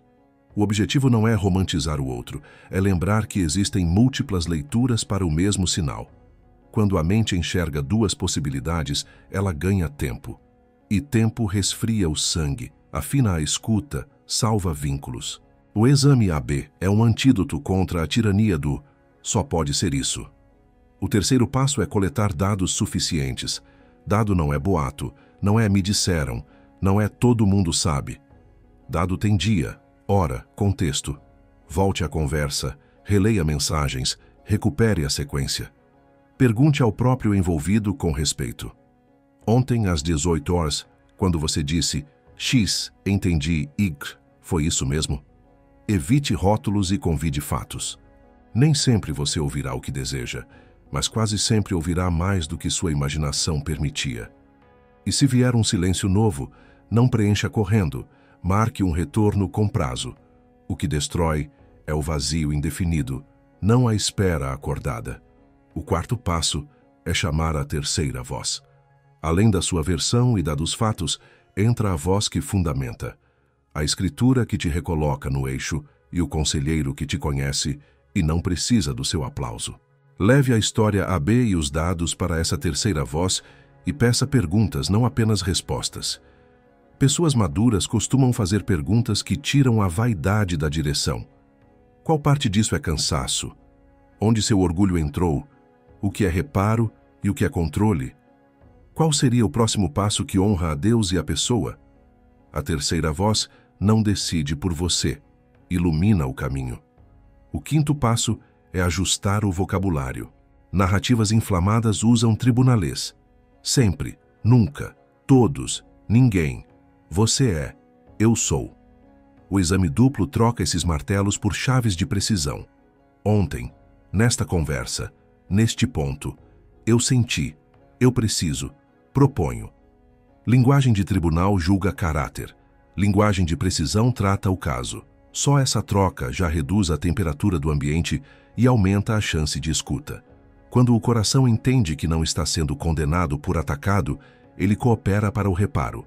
O sexto passo é decidir pelo próximo gesto, com base no que foi verificado. Pode ser pedir perdão pelo exagero da sua leitura, pode ser solicitar clareza sobre algo que ficou torto, pode ser marcar um encontro com hora para começar e terminar, pode ser estabelecer um limite saudável. O que você não fará é decretar sentenças longe da realidade ou convocar plateia para confirmar a sua versão. O exame duplo é anti-espetáculo, tira o caso da praça e o leva para a oficina. E na oficina, trabalho certo custa menos do que reforma depois do desabamento. Há resistências. O orgulho prefere ter razão a ter paz. Ele cochicha: se você reconhecer que exagerou, vão passar por cima de você. Mas a experiência mostra o contrário. A humildade desarma defesas, abre portas e devolve respeito. Outra resistência é a fadiga. Não tenho energia para tanta checagem. Justamente por isso, o processo é curto e repetível. 3 linhas, 2 versões, alguns dados, uma terceira voz, um gesto. Melhor gastar energia nessa engenharia do que desperdiçá-la apagando incêndios que você mesmo acendeu com interpretações precipitadas. Também é preciso considerar que, às vezes, o exame confirma o pior. Houve injustiça, houve manipulação, houve desrespeito. Nesses casos, a checagem não diminui a dor, mas te dá chão para agir com firmeza. Você fala com clareza, apresenta fatos, pede reparo, define fronteiras, envolve autoridades quando necessário. A diferença é que você não será refém do calor, será guiado pela verdade. E verdade temperada com sobriedade tem mais força do que verdade acompanhada de explosão. Para as próximas 24 horas, pratique o exame duplo em um ponto concreto que está te pesando. Escreva a história A, esboce a B. Colha 2 dados novos. Submeta-a a alguém confiável. Escolha um gesto simples. Se envolver outra pessoa, use a tríade: fato, impacto, pedido. Se envolver apenas sua mente, substitua o roteiro absoluto por uma frase verdadeira e possível. Termine o dia registrando o que mudou por causa dessa checagem. Às vezes, será 1 milímetro, uma palavra mais mansa, um sono menos pesado, um vínculo preservado. Milímetros constroem pontes quando se somam. No longo prazo, o exame duplo cria reputação. As pessoas aprendem que você não é levado por boatos do coração, que não assina sentenças no escuro, que trata casos com respeito, que prefere a oficina ao palco. E sua própria alma aprende a confiar em você, porque vê que você a protege até de si mesma. A ferida então deixa de ser diretora do filme e volta a ser paciente em tratamento. E o amor que sustenta encontra espaço para trabalhar, porque a verdade, checada, praticada, repetida, abre caminho para a paz retornar. Amizade que cola mais que irmão. Quando o espírito está ferido, qualquer toque parece perigoso. Ainda assim, a Bíblia afirma que existem amigos que se achegam mais do que um irmão. Não é uma comparação para diminuir a família, é um reconhecimento de que Deus, em sua providência, planta ao nosso lado pessoas que funcionam como talas quando a alma trinca. Amizades assim não são mágicas, nem românticas, nem perfeitas. São pactos discretos de presença, verdade e confidência. Elas não nos livram da dor, mas impedem que a dor determine o rumo. E para o coração que tenta sobreviver isolado, essa é uma boa notícia. Você não precisa carregar o corpo ferido sem apoio. Há gente que pode e deve entrar com você nesse corredor. A primeira marca dessa amizade é presença sem espetáculo. O amigo que cola está quando a casa esvazia, quando o telefone silencia, quando a força não dá para responder. Não precisa de enredo triunfante, aparece com cadeira e silêncio. Ele sabe que certas dores se curam com palavras e outras com respiração compartilhada. Pergunta pouco, julga menos ainda, oferece passos curtos. Quer água? Quer caminhar 10 minutos? Quer que eu fique enquanto você faz aquela ligação? Esse tipo de presença devolve à alma uma informação básica. Você não está só e não precisa fazer bonito para merecer companhia. A segunda marca é a verdade que salva sem humilhar. Amigo de verdade não é cúmplice da autopiedade, nem advogado do orgulho. Ele ouve o seu relato todo, acolhe e então afina o foco. Eu entendo a sua dor. Aqui está o que é injusto, e aqui está o que você pode ajustar. Ele chama de ferida o que é ferida, de fadiga o que é fadiga e de pecado o que é pecado. Essa clareza dói menos do que a lisonja, porque aponta caminho. E a confiança cresce quando você percebe que não está diante de um fã, mas de um irmão de alma que ama a sua cura mais do que a sua aprovação. A terceira marca é a guarda de segredos. A amizade que cola mantém fechaduras internas. O que você confia ali não vira moeda social em mesas alheias. Isso não é formalidade, é oxigênio. O ferido só consegue falar de lugares profundos se tiver certeza de que não será exibido depois. O amigo fiel trata sua história como tesouro que não lhe pertence. E quando erra, porque amigos também erram, ele repara rápido, pede perdão, explica, corrige a rota, reconquista o acesso com paciência. A quarta marca é a utilidade mansa. Amigo não é apenas ouvido, é mão. Traz sopa, busca remédio, faz planilha para organizar contas, leva as crianças, empresta um sofá, dá carona para a consulta, vigia seu telefone por 2 horas para você conseguir dormir. Essa utilidade não vira contrato tácito de servidão, é dança de revezamento. Hoje, ele segura por você. Amanhã, você segura por ele. E quando a temporada de um dura demais, o outro guarda a liberdade de dizer: eu te amo, mas preciso de descanso, porque a amizade madura não se alimenta de culpa, mas de pactos realistas. A quinta marca é a capacidade de celebrar passos pequenos.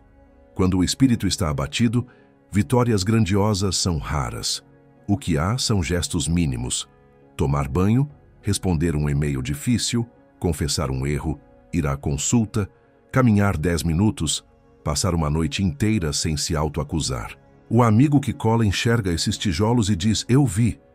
Essa validação não infantiliza, fortalece.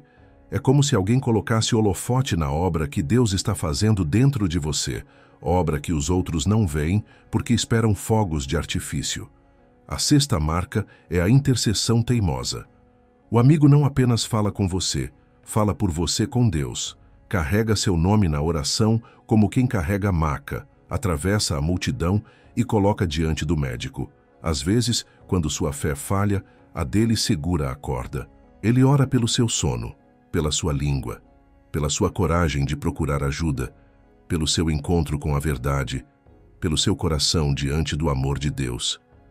E não te pressiona com relatórios espirituais. Intercede no secreto com paciência de jardineiro. A 7ª marca é o limite que protege ambos. Amizade que cola não vira fusão. Há horários, há espaços, há temas que pedem profissionais, há assuntos que exigem outras vozes. O amigo maduro sabe dizer: aqui eu não alcanço, vamos juntos buscar ajuda. Sabe recusar o papel de salvador, sabe orientar sem controlar, sabe ir embora na hora certa para que você exercite os próprios músculos. Paradoxalmente, é esse limite que permite que a amizade dure. Ninguém se sente usado, ninguém se sente dono. Como cultivar 2 amizades assim em 24 horas? Primeiro, escolha intencionalmente 2 nomes, pessoas com quem você já tem algum histórico de confiança. Envie uma mensagem simples. Estou atravessando um tempo difícil. Posso te pedir um encontro curto esta semana? Preciso de escuta e, se possível, de um conselho prático. Dê 3 opções de horário, proponha duração, explique o que espera. Segundo, prepare-se para o encontro. Escreva em um papel os fatos essenciais, o que você sente e o que precisa. Isso evita que a dor verta em mar e deixe os 2 exaustos. Terceiro, proponha um pacto mínimo de confidência e presença por 1 mês. 2 conversas curtas por semana, uma oração mútua, um gesto prático, sem heroísmo, apenas constância. E se você estiver do outro lado, saudável o suficiente para oferecer, procure alguém que esteja visivelmente cansado e ofereça ajuda específica. Posso buscar seus filhos na quarta? Posso ficar com você na sala enquanto você liga para o médico? Posso organizar com você suas contas por 1 hora? Depois cumpra o que prometeu, sem transformar o cuidado em vitrine. O amor que sustenta prefere bastidores. Haverá tropeços. Vocês errarão o tom, perderão agendas, falarão de mais ou de menos. Amizades reais são oficinas, não vitrines. O segredo é reparar rápido e recomeçar humilde. Perdão por ter trazido minha agenda para a sua dor. Obrigado por me lembrar de descansar. Não soube o que dizer, mas estou aqui. Pouco a pouco, a cola ganha resistência. E quando vier o vento forte, porque virá, você descobrirá que não cai como antes. Abraços. Hoje dê o primeiro passo. Escolha o nome, mande a mensagem, marque o encontro. Prepare suas linhas. Entre na torre de Deus e peça por esses vínculos. Senhor, dá-me amigos fiéis e faz de mim amigo fiel. E ao final do dia, registre uma evidência de que você não está só. Uma resposta, um olhar, um café. São pequenas provas de um grande cuidado. E grande cuidado é exatamente o que um espírito ferido precisa para devagar voltar a andar. O presente que abre caminho. Quando a alma está ferida, a porta certa às vezes parece trancada por dentro. Falta palavra, falta ânimo, falta ponte. A sabedoria antiga observa um fenômeno discreto. Um presente bem escolhido abre espaço onde havia resistência. Não é suborno, não é teatro, não é compra de consciência. É generosidade que afasta a desconfiança e cria ambiente para o bem trabalhar. Presentes verdadeiros não desviam justiça, não torcem a verdade, não exigem favores futuros. Eles comunicam uma coisa simples. Eu me importo com você, não apenas com o que você faz por mim. E essa mensagem, quando chega na hora certa e do jeito certo, destrava portas internas e externas que a dor havia emperrado. O presente aqui tem formas que o mercado não mede. Às vezes é tempo quando todos estão com pressa. Às vezes é escuta quando todos têm opinião. Às vezes é um prato quente, um trajeto resolvido, uma mensagem manuscrita, uma planilha organizada, uma casa arrumada, uma criança buscada, um relatório revisado, um bilhete de perdão sincero. O que abre caminho não é o preço, é a precisão. Presente bom acerta a sede real. Ele lê o ponto de dor e oferece alívio possível. Por isso, o primeiro passo é perguntar a si mesmo: qual é a necessidade concreta deste coração agora? Descanso, clareza, companhia, provisão, validação, coragem. Sem essa pergunta, corremos o risco de dar o que nos é fácil, em vez do que de fato ajuda. Há também o timing. Presentes dados para interromper assunto difícil são maquiagem. Presentes dados depois de se nomear o que precisa ser nomeado podem ser bálsamo. Primeiro verdade, depois cuidado. Na prática, isso significa não usar o mimo para calar o outro, mas para acolhê-lo depois de se ouvir o que doeu. Significa não enviar flores quando o que é preciso é um pedido de perdão claro, e não marcar jantar quando o que sustenta é assumir a parcela da culpa e propor reparo. A ordem correta transforma o gesto em ponte. A ordem invertida transforma em fuga. O coração ferido lê intenções com lupa e isso é compreensível. Por isso, presente honesto vem sem rodapé. Não carrega a cobrança silenciosa do "olha o que eu fiz por você". Não exige narrativa pública, não publica a foto do cuidado. Ele acontece nos bastidores e deixa o fruto aparecer sem assinatura. Esse anonimato, quando possível, preserva o vínculo do jogo de poder que tanto cansa. Você não compra espaço, você o cria. E curioso, a gratidão que floresce desse lugar é mais duradoura do que o aplauso que nasce do espetáculo. Num cenário de conflito, o presente que abre caminho prepara a mesa para a conversa. Pode ser chegar no horário com tudo que foi combinado, pode ser levar por escrito os pontos para facilitar a memória de quem está cansado, pode ser providenciar água e silêncio, pode ser avisar com antecedência que você quer ouvir e não apenas responder. Esse ambiente de hospitalidade reduz a defensividade, porque sinaliza que a pessoa importa mais do que o argumento. Em equipes, isso se traduz em um arquivo organizado antes da reunião, em um reconhecimento preciso do trabalho do outro, em uma folga oferecida quando a vida a atravessa. Em casas, vira um cuidado pequeno que baixa o volume, arrumar a pia no fim de um dia difícil para a conversa não acontecer sobre louça suja. Mas e o risco de manipulação? Ele existe quando o presente tenta torcer fatos ou contornar justiça. Se o gesto serve para que você não assuma responsabilidade, para que o outro se cale, para que a luz não entre, então não é presente, é armadilha. O antídoto é simples e custoso. Combine o gesto com a verdade. Diga: eu errei, peço perdão, proponho conserto, e só então ofereça algo que alivie o peso que você mesmo pôs. E se o outro tentar usar sua generosidade para manter padrões que te machucam, lembre-se do limite. Amor dá, mas não se vende. Presentes limpos não pagam pedágios morais. O presente que abre caminho também pode mirar você mesmo. Em dias de abatimento, ofereça a si um cuidado que reposiciona. Meia hora de sono a mais, 15 minutos de sol, um prato simples e nutritivo, um banho em silêncio, uma pausa para orar com palavras curtas e verdadeiras, uma página escrita para organizar pensamentos. Não é autoindulgência, é manutenção de um coração que precisa continuar. Gente que se dá esse presente básico volta melhor para dar o que importa aos outros, sem cobrar deles o que só Deus pode entregar. Generosidade estratégica cria cultura. Em ambientes onde as pessoas se acostumam a pequenos presentes certos, reconhecimento honesto, ajuda prática, escuta disponível, prazos humanos, portas abertas para aprender, a coragem de falar a verdade cresce. A dor perde o monopólio do tom. A pressa perde o comando. O vínculo ganha resistência. E quando a crise vem, já existe um capital acumulado de boa vontade que impede a falência do relacionamento. Esse é o segredo silencioso. Presentes plantados em tempos de paz sustentam pontes em tempos de guerra. Prática de 24 horas. Escolha uma relação que está travada e faça 3 perguntas em oração. Que necessidade real essa pessoa tem hoje? O que posso oferecer que alivie sem mascarar a verdade? Como fazer isso de forma discreta, sem transformar em moeda?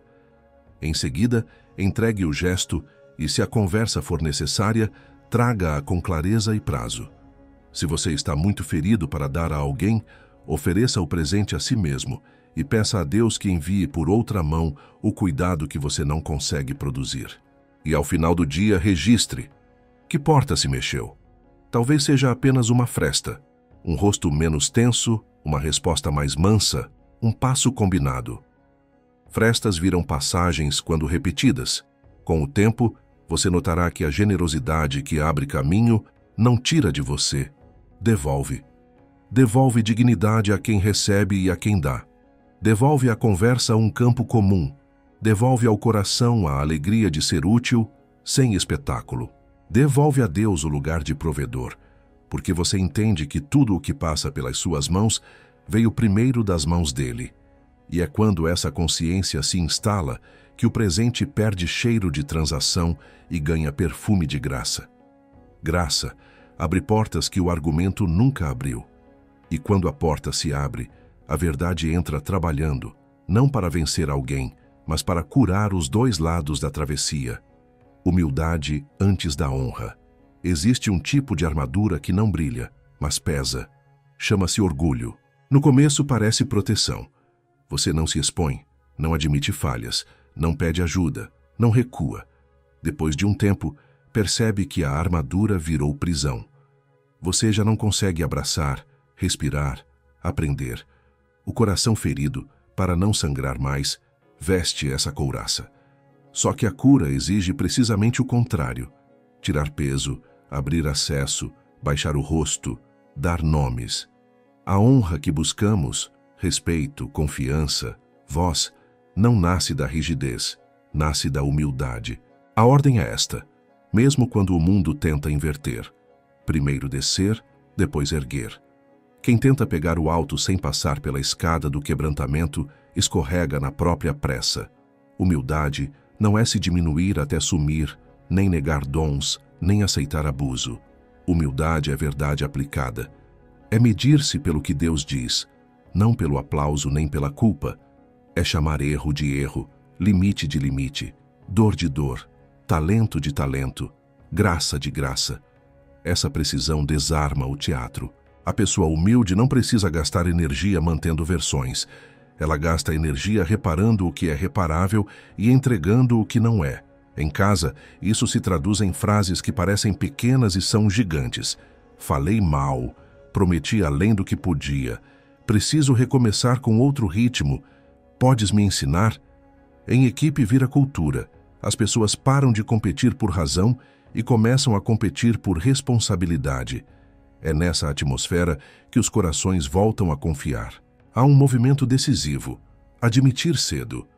O corpo pede para adiar confissão até ter uma fala perfeita. A humildade corta caminho, assume o que viu, do jeito que dá e aprende no processo. O alívio é imediato. A vergonha que ameaçava te engolir perde metade da força quando você a atravessa com luz. E a reação do outro, muitas vezes, surpreende. Onde havia arma, aparece mão estendida. Obrigado por reconhecer. Vamos ajustar. Quando isso não acontece, a humildade ainda te protege, porque preserva a sua integridade e te permite estabelecer limites sem histeria. Você não precisa gritar para manter a dignidade, precisa de verdade firme. Outro gesto é aprender de quem sabe mais ou sabe diferente. O orgulho não suporta tutoria, a humildade a procura. Perguntar não diminui, encurta caminho. E agradecer o ensino devolve ao mundo algo raro: honra distribuída com precisão. Em ambientes feridos, há tanta fome de validação que ninguém reconhece o valor do outro, e todos saem de mãos vazias. O coração que se curva, ao contrário, derrama reconhecimento. Esse insight foi seu. Essa ideia nasceu do seu trabalho. Essa mudança no meu tom veio do seu conselho.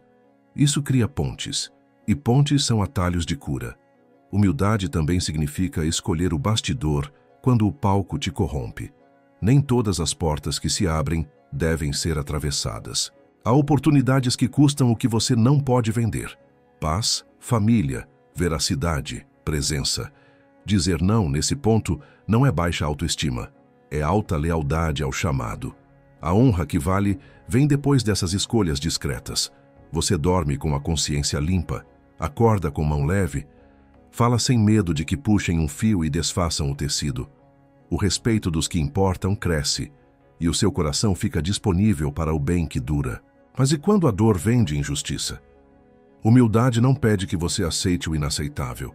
Ela te dá chão para denunciar com lucidez e sem espetáculo. Você chega com fatos, com prazos, com proposta de reparo. Se não houver escuta, você amplia o foro, chama as pessoas certas, protege a casa. O que a humildade impede é que a sua causa justa seja sabotada por um modo orgulhoso. A forma humilde multiplica a força da razão. A honra, então, não é troféu, é consequência. Há ainda um ponto íntimo: perdoar. Orgulho mantém pontuação minuciosa. Humildade solta a corda onde é possível soltar, não por amnésia, mas por libertação. O perdão não absolve maldade nem dispensa justiça. Ele retira de você a tarefa de ser juiz em tempo integral. Ele te devolve ao lugar de pessoa que pode viver, trabalhar, sorrir, construir. Muitas vezes, é nesse ato que a paz volta primeiro. E quando a paz volta, você enxerga melhor como estabelecer limites e buscar reparo, sem intoxicar o corpo com raiva contínua. Como praticar hoje? 3 movimentos curtos. Primeiro, confesse algo objetivo para a pessoa certa. Falei com dureza, foi injusto, peço perdão. Amanhã faço assim. Sem rodapé, sem mas, sem transferir. Segundo, peça um ensino. Você lida bem com essa situação. Pode me mostrar como você faz?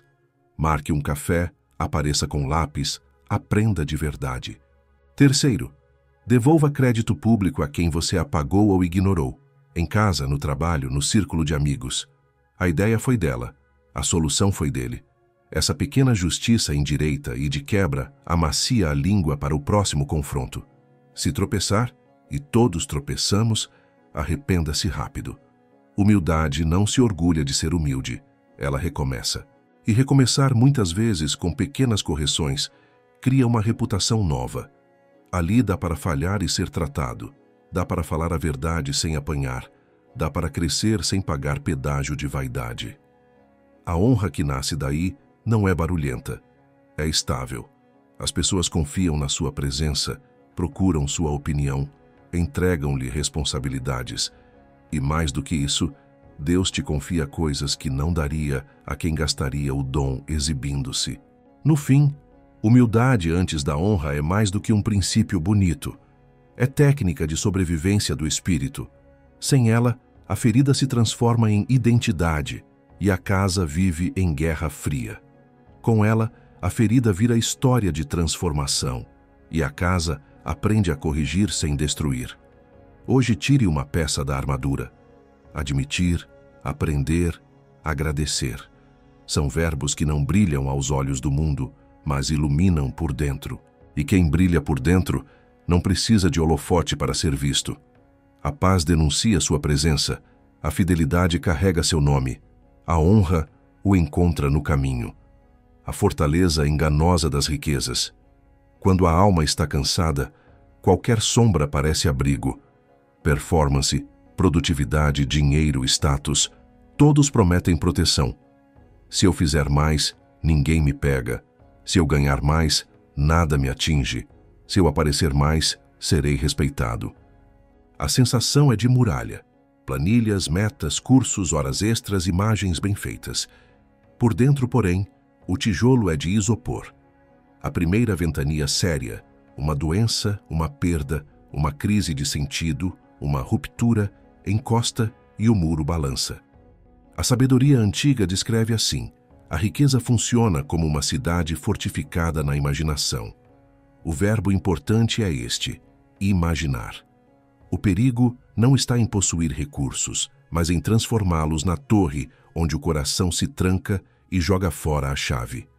O resultado é previsível. Você passa a medir o próprio valor pelo que tem e pelo que produz, não pelo amor que o sustenta e pelos vínculos que o mantém humano. E quando a noite chega, o travesseiro cobra a diferença. A fortaleza enganosa assume muitas formas. Há quem se esconda na agenda, sempre ocupado, sempre útil, nunca disponível para si e para os seus. O elogio que alimenta é incansável. A alma, no entanto, pede pausa e não recebe. Há quem se esconda na conta. Cada cifra nova serve de prova de que o mundo está sob controle. O preço é alto, o medo de perder toma o lugar da gratidão e a generosidade vira cálculo de marketing. Há quem se esconda na imagem. Reputação impecável, palavras certeiras, presença digital afinada e, ao menor atrito real, o pânico de ser exposto derruba tudo. O denominador comum é o mesmo: confiança deslocada. Aquilo que deveria ser ferramenta se torna trincheira. Aquilo que foi dado para servir vira senhor que exige culto. Como essa fortaleza se constrói no cotidiano? Com pequenos tijolos de justificativa. É só esta fase mais pesada. Quando eu chegar naquele patamar, sossego. Eu faço isso pela minha família. Eu não posso parar. Se eu parar, tudo desanda. Tijolos legítimos que, empilhados sem inspeção, viram prisão. E prisão confortável é a mais perigosa, porque anestesia a necessidade de saída. O corpo até dá sinais: irritação crônica, sono ruim, ansiedade disfarçada de eficiência, impaciência com gente, dificuldade de celebrar. O coração começa a cobrar pedágios. Você compra mais para sentir menos. Trabalha mais para pensar menos. Posta mais para ouvir menos. Aos poucos, a cidade forte só tem um morador: você. E muitos fantasmas. O medo de falhar, de ser esquecido, de ser substituído. A demolição dessa fortaleza não acontece com desprezo pelos recursos. Acontece com a devolução do lugar deles. Deus não demoniza o pão, nem o trabalho, nem o prestígio. Ele redireciona: pão como provisão e partilha, trabalho como serviço e ofício, prestígio como confiança a ser usada para o bem dos outros. O primeiro golpe no muro é confessar a troca de confiança. Tenho confiado mais no que possuo do que no Deus que me possui. A confissão retira cimento da base e permite ver a estrutura. Em seguida, vem a reordenação. Antes de decidir quanto acumular, decidir quanto abrir. Antes de decidir como crescer, decidir como descansar. Antes de decidir o que mostrar, decidir o que manter verdadeiro. A fortaleza perde poder quando a generosidade, o descanso e a veracidade viram liturgias. Generosidade limpa a alma porque ela toca diretamente no nervo da falsa segurança. Entregar parte do que se tem, tempo, dinheiro, acesso, experiência, é confessar com o corpo que o seu Deus não é a soma de seus números. E a entrega precisa ser silenciosa o suficiente para não virar palco e estratégica o suficiente para aliviar dores reais. Pessoas, causas, necessidades à sua volta desenham o mapa. Não se trata de esvaziar sem sabedoria. Trata-se de abrir janelas para que o ar circule. Casas fechadas mofam, corações fechados também. E quem dá de modo lúcido descobre um efeito colateral. A alegria perde o cativeiro da compra e volta a morar na gratidão e no encontro. Descanso é o segundo golpe. Ele expõe que muita necessidade é vaidade fantasiada. Se ao cortar 2 horas de trabalho sua identidade desaba, o trabalho já não era ofício, virou altar. Descansar com regularidade reensina o corpo a confiar e reensina a casa a existir sem o seu controle absoluto. Você percebe que o mundo não cai quando você dorme, porque ele não estava apoiado nos seus ombros. O orgulho chama isso de fraqueza, a sabedoria chama de fé aplicada. E descansando, sua língua muda, seu olhar suaviza, sua pressa perde mandato. Ganhos que nenhum curso de alta performance entrega. Veracidade é o terceiro golpe. Fortalezas falsas se alimentam de versões. Você declara sucessos seletivos, esconde tropeços, promete mais do que pode cumprir. O remédio dói e salva. Falar menos, prometer o que cabe, admitir o que falhou, agradecer com precisão, pedir ajuda cedo. Essa veracidade liga você a Deus, à sua casa e ao seu trabalho por fios resistentes. A reputação talvez perca brilho em curto prazo. Em médio prazo, ganha espessura. Pessoas confiam em quem não está em campanha permanente, e o respeito que nasce desse chão sustenta a alma na hora da tempestade. E quando o orçamento aperta de verdade, quando o problema não é excesso, mas falta, a fortaleza enganosa também aparece aqui, só que ao contrário. Se eu tivesse, eu seria. A imaginação transforma dinheiro futuro na única chave de paz e adia toda a obediência até um dia que nunca chega. O chamado é o mesmo: fidelidade hoje. Organizar o pouco, recusar atalhos, dizer a verdade, honrar compromissos na medida do possível, pedir ajuda sem vergonha, servir com o que há. Há uma dignidade robusta na casa que, mesmo com pouco, mantém os alicerces limpos. Ela dorme. E o sono é melhor fortuna do que qualquer cifra sem sossego. Relacionamentos também pagam a conta da fortaleza. Quando o muro é a produtividade, pessoas viram obstáculos. Quando o muro é a imagem, pessoas viram plateia. Quando o muro é a conta, pessoas viram custo. A cura é devolver nomes. Este é meu cônjuge, não meu secretário. Este é meu amigo, não meu fã. Este é meu colega, não meu degrau. Nomes reumanizam. E, de repente, a fala troca alvo. Em vez de quanto isso me rende, como isso nos constrói. O clima muda porque a cidade volta a ter habitantes, não apenas muros. Para as próximas 24 horas, execute um ato de realocação de confiança. Primeiro, identifique qual é a sua muralha preferida: agenda, conta, imagem. Escreva 2 linhas sobre como ela te prometeu paz e como te cobrou caro. Segundo, pratique um gesto que a enfraqueça. Generosidade concreta, valor e destino definidos, descanso protegido, meia hora sem tela, sono no horário, veracidade aplicada, uma confissão, um pedido de ajuda, uma promessa reduzida e cumprida. Terceiro, traga Deus para a contabilidade. Em voz baixa, diga que Ele é o seu refúgio hoje, não o número de amanhã. Peça a coragem de viver assim quando o vento levantar. Com o tempo, você perceberá um deslocamento sutil e decisivo. Os recursos continuam presentes, mas já não são paredes. São ferramentas. O trabalho continua intenso, mas já não é dono. É serviço. A imagem continua relevante, mas já não é trono. É vitrine honesta de uma vida em construção. A cidade, antes vazia e alta, enche-se de gente. A muralha, antes fria, ganha portões. E você, antes vigia armado, torna-se guardião manso. É a diferença entre ser sustentado pelo que acumula e ser sustentado por quem ama você. A primeira fortaleza cai ao primeiro trovão. A segunda permanece quando tudo balança. E é nessa permanência que o espírito ferido encontra descanso que não depende de cenário. Paz que guarda, honra que não grita, alegria que não precisa comprar entrada. O rito do recomeço diário. Dias difíceis não se consertam com promessas grandiosas, mas com um fechamento honesto. O coração ferido suporta pouco barulho e pouca teoria ao anoitecer. O que ele aguenta é um rito curto que devolve ordem por dentro e prepara um amanhã possível. Recomeço diário é isso. 3 movimentos simples: revisar, reparar, repousar, repetidos até virarem trilha. Não é mágica, é mecânica de paz. O corpo aprende, a mente aprende, a casa aprende. E quando todos aprendem, o dia seguinte deixa de herdar a bagunça do dia anterior. Revisar é acender a luz sem transformar o quarto em tribunal. 5 minutos, papel e caneta, respiração mais longa.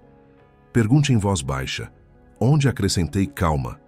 Onde acrescentei ruído? O que precisa de ajuste? Anote fatos, não rótulos. Ouvi sem interromper na reunião das 14 horas. Exagerei na resposta das 18 horas. Prometi retorno e falhei. O objetivo não é colecionar culpa, é resgatar precisão. Quando a verdade cabe em uma linha, ela cabe em um gesto. Sem revisão, a mente guarda apenas cenas editadas pelo orgulho e pela vergonha. Com revisão, você vê a matéria-prima do concerto. Se o corpo estiver exausto, reduza a meta. Escolha um único ponto para trabalhar amanhã. Um acerto por dia, bem colocado, vale mais do que 10 resoluções que morrem na primeira semana. Reparar é fechar torneiras abertas antes de dormir, nem todas, as que você alcança agora. Envie a mensagem curta que desarma a tensão. Fui duro, peço perdão. Amanhã às 9 eu te ligo para alinhar. Ajuste um prazo comprometido. Não consigo te entregar às 10 horas. Com honestidade, 14 horas. Se for urgente, redistribuo. Devolva crédito negado. A ideia foi sua, obrigado por insistir. Esse micro-reparo tem efeito que surpreende. Baixa a adrenalina do outro, seca a poça de culpa no seu travesseiro e ensina o ambiente que você é pessoa de retorno. Promessas infladas destruíram muita confiança. Reparos pequenos, repetidos, a reconstroem. Se o caso exigir presença e você não tiver como agora, marque horário e assunto. Sem agenda, a noite vira arena mental. Repousar é entregar o que sobra a quem sustenta. O sono de quem tenta controlar tudo é leve e curto. O de quem confia é mais longo e mais fundo. Não se trata de esquecer o problema, mas de fazer a contabilidade. Isto é minha parte, isso é parte de Deus. Feche o ritual com 3 gestos. Um agradecimento específico pelo bem visto hoje, uma entrega objetiva do que você não alcança e um pedido simples para amanhã. Obrigado por aquela conversa que correu melhor do que eu merecia. Entrego a resposta que não chegou. Guia-me no tom quando ela vier. Dá-me sobriedade para cumprir o que prometi. Leia um trecho de sabedoria em voz baixa. Apague a luz. Aceite que o mundo não precisa de você acordado para continuar girando. Esse rito encontra resistências previsíveis. A mente ansiosa diz que não dá tempo. Responda com realidade. 5 minutos existem até em dias cheios. A culpa diz que revisar só vai piorar. Responda com misericórdia. Pior é carregar para amanhã um erro que poderia ter sido reduzido hoje. O perfeccionismo exigirá reparos cinematográficos. Responda com humildade. Melhor um pedido de perdão sincero agora do que um discurso impecável que nunca chega. O orgulho vai tentar adiar a entrega a Deus porque você aguenta mais um pouco. Responda com fé aplicada. Sua força não alimenta a casa enquanto você dorme. A fidelidade de Deus, sim. O recomeço diário se fortalece com atalhos visuais. Deixe o caderno onde você deita. Crie 3 linhas fixas na página. Calma que acrescentei, ruído que gerei, ajuste para amanhã. Ao lado, um quadradinho para reparo feito e outro para entrega. Não é para colecionar checklists, é para reduzir fricção. Quanto menos esforço para iniciar, mais vezes você praticará. Se a vontade de rolar a tela vier, condicione-a ao rito. Primeiro as 3 linhas, depois qualquer feed.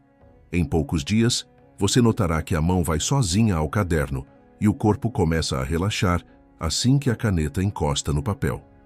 Há noites em que a revisão mostrará que o problema é ritmo, não caráter. Você prometeu demais, comeu de menos, não parou em nenhum minuto. Nesses dias, o reparo inclui um compromisso de proteção. Amanhã, pequeno sábado, às 18 horas sem tela. Amanhã, 0 promessas com sempre e nunca. E o repouso se torna também físico. Deite mais cedo, desligue a luz azul, respire fundo por 2 minutos. O espírito ferido agradece quando o corpo coopera com a cura. Lembre-se, o cuidado de Deus não dispensa a higiene básica da vida. Ele trabalha através dela. Em lares, o rito pode ser coletivo e breve. 2 minutos à mesa. Cada um diz uma gratidão, um ruído próprio, um ajuste simples. Sem sarcasmo, sem pregações. Crianças aprendem a nomear e reparar pequeninas falhas. Adultos reaprendem a não dormir afiados. Em equipes, pode virar um fechamento de semana. O que funcionou? O que precisamos corrigir? Quem devemos agradecer? O clima muda porque a verdade vira hábito e o reparo, cultura. Se a sua história inclui feridas profundas, talvez a revisão traga à tona dores que você tem evitado. Não fuja. Anote, entregue e agende um passo de cuidado maior. terapia, aconselhamento, conversa com liderança confiável. O rito noturno não substitui processos, ele os sustenta. E sustentar, aqui, é o que mantém você caminhando enquanto a obra maior acontece. Hoje, antes de dormir, experimente. 5 minutos. Escreva 3 linhas. Faça um micro-reparo que está ao alcance. Entregue em voz baixa o que não é seu. Durma. Amanhã, repita. Em poucas semanas você terá criado um corredor entre hoje e amanhã por onde a paz passa. O que era desordem vira música baixa de fundo. O espírito antes carregado aceita descansar. E descansando, ele volta a ter força para sustentar o corpo e servir os seus com sobriedade. Recomeço diário é a arte humilde de terminar bem para começar melhor. É pouco, é simples, é fiel. É o tipo de caminho por onde o amor de Deus gosta de andar. Entre a torre e o eco. Chega a hora em que você percebe que há 2 endereços disputando o seu coração. De um lado, o eco da dor, repetição de frases que drenam, cenas reencenadas, suspeitas alimentadas até virarem verdade. Do outro, a torre do nome, lugar onde a realidade desacelera, onde a graça organiza, onde a verdade não humilha, cura. O eco vive pedindo mais um replay, mais uma prova, mais uma defesa. A torre convida, entra, respira, entrega, recebe um passo. O eco promete controle e te deixa sozinho. A torre oferece cuidado e te devolve para a vida com mãos livres. Toda a transformação que Provérbios 18 nos propôs cabe nesse cruzamento. Ou você escolhe a sala dos espelhos ou sobe a escada do refúgio. Se você ouviu até aqui, já viu o mapa. Distinguir a fratura que não sai no exame. Correr para o nome, romper a armadilha do isolamento, beber palavras de poço, ouvir antes de responder, tratar a língua como trilho, checar narrativas com o exame duplo, firmar amizades que sustentam, usar generosidade como chave, praticar humildade que abre portas, desativar fortalezas enganosas e fechar o dia com recomeço. Não é um curso para colecionar, é um caminho para caminhar. E caminho só se torna seu quando vira gesto concreto hoje.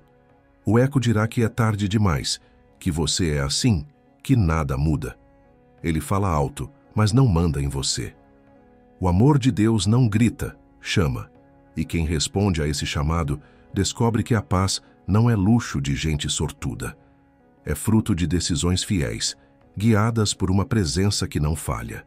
Entre a torre e o eco, escolha agora mesmo um gesto que fura o barulho.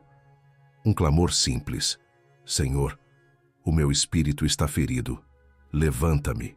Dito em voz baixa com honestidade crua. Uma ligação sincera. Não estou bem, podes me ouvir por 15 minutos. Um passo de verdade. Errei aqui.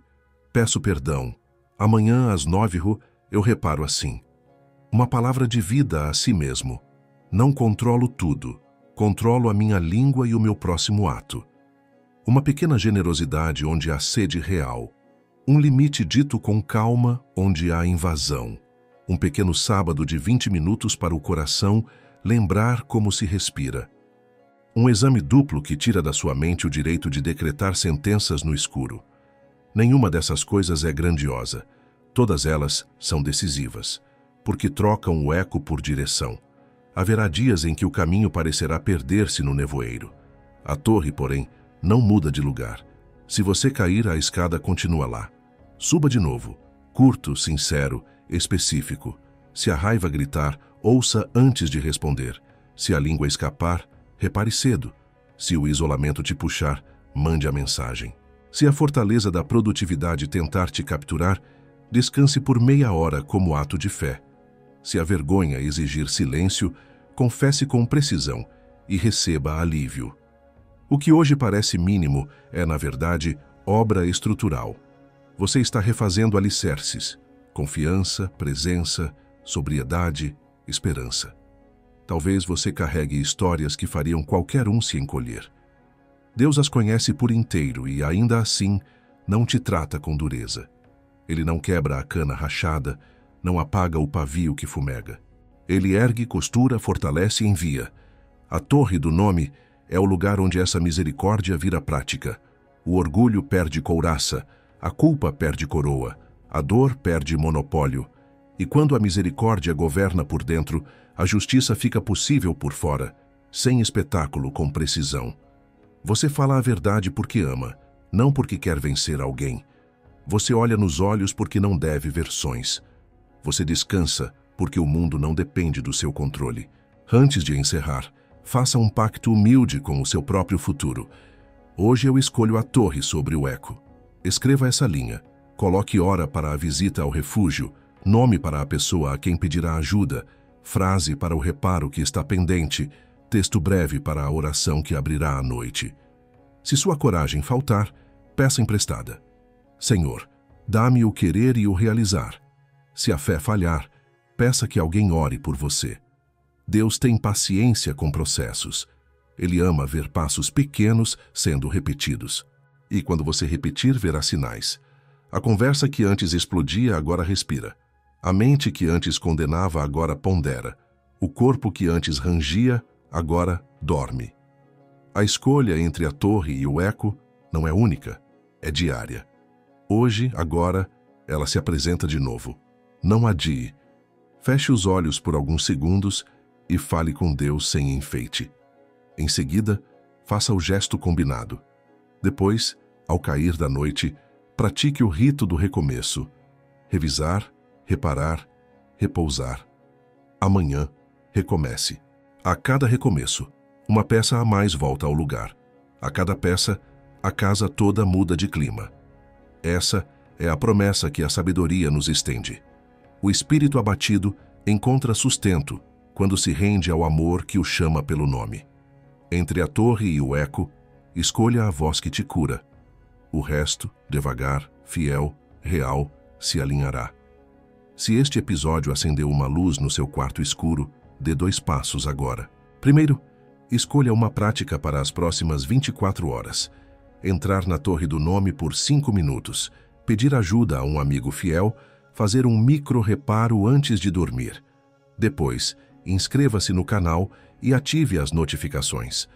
Vamos seguir juntos com guias práticos de provérbios, exercícios simples e check-ins semanais para sustentar o que Deus começou hoje no seu coração. Compartilhe este vídeo com quem precisa trocar o eco da dor pela voz do amor. Nos comentários, diga qual passo você vai dar ainda hoje. Sua decisão pode ser a faísca da cura de alguém.